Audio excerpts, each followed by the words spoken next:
आज ये Ramchandi cricket team आनुकूल्य tournament अनुष्ठित मत गेस्ट कर समस्त क्रिकेट टीम रो प्लेयर मान को धन्यवाद जनाऊँ।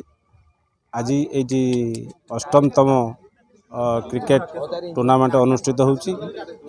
अष्टमतम क्रिकेट टूर्नामेंट अनुष्ठित दुईटी क्रिकेट दल भाग नहीं नागामठ एवं खरागाँ दुईटी क्रिकेट टीम पड़िया मध्य खेलुंट एवं खेलाड़ी बहुत उत्साहित अच्छा खेल सुंदर खेल हम बोली आम आशा रखीचु एवं यही पड़िया ग्रीन पड़िया समस्त भरपूर दर्शक उपस्थित अच्छा मनोरंजन करुँच एवं खेल उपभोग करुँच। आज आमर माँ रामचंडी क्रिकेट क्लब आनुकूल जो अष्टमतम रामचंडी मेमोरियल ट्रॉफी आज उद्घाटन दिन उद्घाटन आमर खरागाँ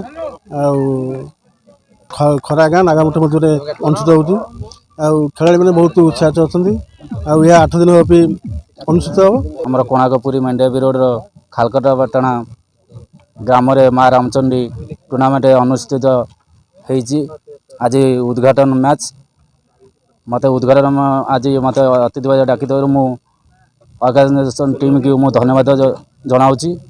आज प्रथम मैच रे ना आमर नेगामठ खरागाँ भीतर अनुष्ठित होची 15 ओवर विशिष्ट मैच ये बहुत खेल लोक मैंने उत्साहित होती खेल आरंभ हेले आज बहुत दर्शक उत्साहित अच्छा आगू ये खेल बहुत उत्साहित हम लोक मन में बहुत आनंदित आणव।